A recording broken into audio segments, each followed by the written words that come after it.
Tu veux que je fasse le clap? Vas-y, nickel. Vas-y, du coup, le week-end de vendredi jusqu'à ce qu'on vous êtes rentré. C'était un week-end chargé puisqu'on a fait séance du coup vendredi à 14h pour pouvoir le soir prendre les camionnettes puis dormir à Orly puisqu'on avait un vol le lendemain à 9h30. Donc comme je le disais à diverses personnes, on apprend parce qu'en termes d'organisation c'est compliqué.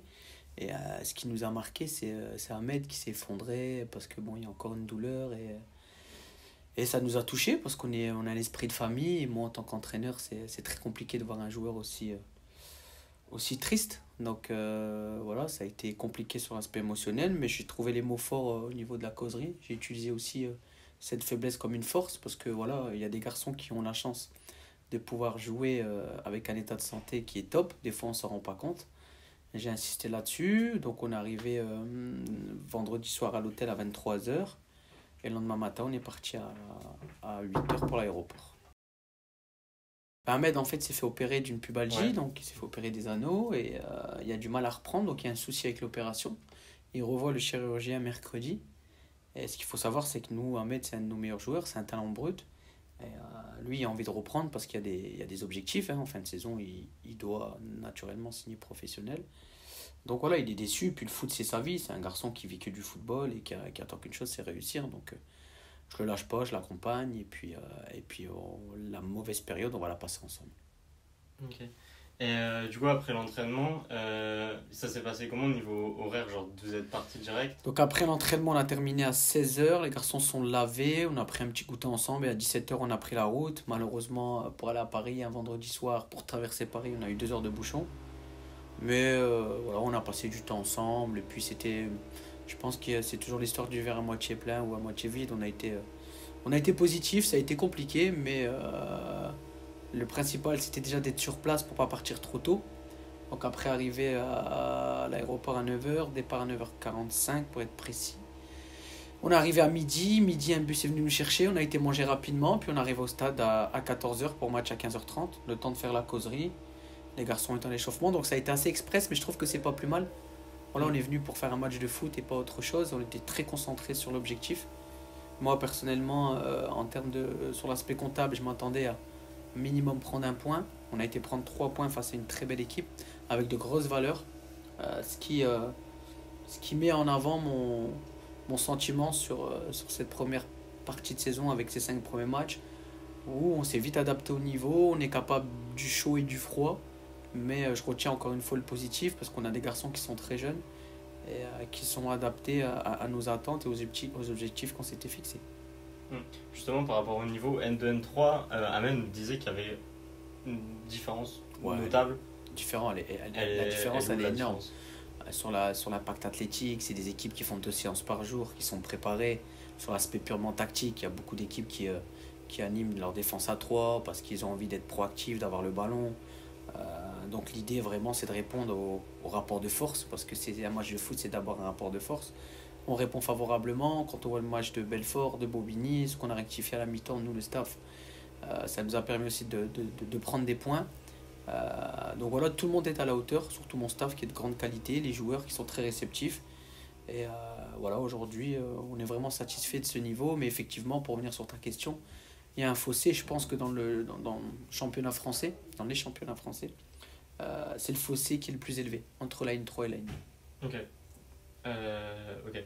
Et du coup, pour revenir sur l'organisation, tu me disais que c'était toi qui gérais genre, les réservations et tout. Comment ça se passe? Qui paye aussi? C'est le club qui paye. J'étais transparent avec toi sur le fait qu'au dernier moment du vendredi, en échangeant avec Didier Cabaye, lui a été très compréhensible sur la situation. On ne pouvait pas partir le samedi matin à 5h pour être transparent, puisqu'il fallait partir de Ouascal, arriver à Orly. Donc on a trouvé la solution ensemble. Donc j'ai appelé pas mal d'hôtels et j'ai réussi à trouver un prix sportif. Donc voilà, ça me permet d'avoir aussi d'autres compétences au-delà d'être entraîneur, c'est de gérer le tout, mais ça ne me dérange pas, je suis là pour mon club. L'idée c'est de mettre les joueurs dans les meilleures conditions. Si je dois faire 500 km en voiture, je les ferai, parce que c'est moi qui ai dû conduire aussi l'aller et le retour. Mais à partir du moment où ça met mes joueurs dans les meilleures conditions, moi je suis prêt à tout. Vous, juste après le match, vous repartez le lendemain ou vous faites On une est nouvelle veille? reparti tout de suite. Enfin, ok. Tout de suite, on est reparti tout de suite. On avait un vol. Donc on a attendu 40 minutes à l'aéroport avec beaucoup de sourires, énormément de fatigue. On a Enzo qui malheureusement a pris un coup de coude, 16 points de suture. Donc lui il était à l'hôpital, il fallait le récupérer. Enfin, c'est tout. Je pense qu'on a vécu Pékin Express à proximité sous un jour. Et c'est une belle aventure. Notamment quand on a 3 points et une victoire. Ça c'est clair que je pense que le retour il aurait été très long si effectivement on n'aurait pas pris de points. Mais les garçons l'ont fait et c'est tout en leur honneur. Et pour revenir encore en arrière, quand dans la poule vous tirez Furiani, c'est quoi le sentiment niveau genre, est-ce que tu te dis, purée, ça fait chier, va falloir s'organiser, ça va être relou, ou alors c'est une expérience, ou les deux d'ailleurs. Ben, on découvre, on en parlait tout à l'heure, le niveau national 2, c'est aujourd'hui se professionnaliser. Si je pense que la Fédération française de football commence à diminuer ses championnats, c'est pour aussi professionnaliser certains clubs. Donc voilà, à partir du moment où on est dans un niveau qui est beaucoup plus conséquent, se dit en parallèle déplacement. Et du coup, on s'attendait à aller en Corse, hein, mais voilà, ça met des garçons dans d'autres situations, puisqu'on prend l'avion pour aller jouer un match de foot, ce que vivent généralement et au quotidien les joueurs professionnels. Donc non, c'est une belle expérience, et sincèrement, c'est quelque chose qui est mémorable, puisque on a fait l'un de nos meilleurs matchs pour le moment, et puis voilà, ça a été une belle aventure, et à chaque fois, ça ressoude un coude, mais effectivement, National 2 ou National 1, ça commence à traverser un peu la France, et c'est le niveau de pratique qui veut ça. Et si on arrivait de la R1 et de la N2 aujourd'hui, c'est pour vivre aussi ces moments-là. Mhm. Et du coup, arrivé là-bas, est-ce que avant le match, pendant le match, etc., il y a une ambiance particulière, pas forcément dans le groupe, mais genre au stade avec le. C'est différent. Ok. C'est différent. On sent qu'il y a beaucoup d'engouement. Mais il y a eu un très bel accueil du club de Furiani. Match engagé, mais comme un tout autre match, il n'y a pas y a pas de souci. Euh, donc moi, je les ai remerciés personnellement en fin de match parce qu'il y avait un très bel accueil. Et tout s'est très bien passé là-bas au niveau de l'accueil. Et du coup, pour rester que sur le terrain, c'est quoi? Enfin, qu'est-ce que tu as pensé du match pour aller plus en profondeur? Enfin, on sait que prendre 3 points là-bas, Je c'est un pense qu'on super. a été très rigoureux par rapport à ce qu'on avait travaillé, notamment un équilibre de notre moitié de terrain. On savait qu'ils attaquaient en 3-5-2 avec énormément de largeur.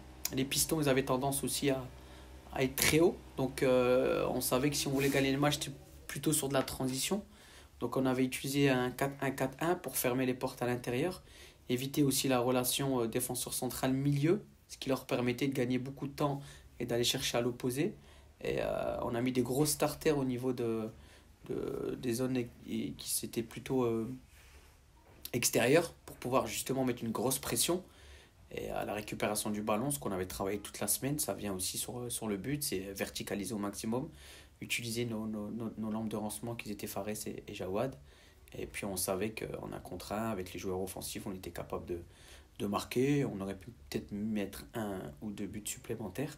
Mais là où on est fier, nous, enfin, moi en tant que coach, c'est que tout ce qu'on a travaillé la semaine avec le staff, ça a été respecté par les joueurs. Et si on gagne le match, c'est par rapport au travail de la semaine. Donc ça revient vraiment à ce que je dis aux garçons, on joue pas comme on s'entraîne comme on joue. Et sur l'aspect purement tactique, le système qu'on a mis en place les a mis en difficulté, puisque ils avaient du mal à pénétrer, et puis nos excentrés étaient à hauteur des pistons. Et, on n'a pas laissé beaucoup de temps aux porteurs de balles. Donc voilà, on avait décidé d'établir ce plan de jeu-là. Et quand on avait le ballon, on respectait ce qu'on met en place. On a tiré pas les deux attaquants, donc on formait une 1-2-3 assez large également. Et en fait, on faisait dans la périphérie monter le latéral pour faire tomber leur piston à eux. C'est les pistons qui venaient chercher, ce qui nous permettait d'avoir beaucoup de possibilités au niveau de la périphérie, utiliser les deux contre un et trouver aussi du jeu combiné à chaque fois avec encore une fois Fares Jawad et Enzo pour pouvoir pénétrer. C'est ce qui s'est passé, donc un grand A parce que tout ce qu'on a mis en place, ça a marché. Ok. Je sais pas si t'as encore du temps ou pas. Ok. Pour parler un peu plus, genre, pas de Furiani, mais genre du début de saison, il y a eu les arrivées. Est-ce que, genre, Ismaël et Jawed, enfin, comment tu juges est-ce que, genre, c'était des renforts nécessaires ou. C'est des renforts nécessaires parce que ça met de la qualité au groupe. C'est des garçons qui ont connu le monde professionnel. dont un qui est sous contrat professionnel.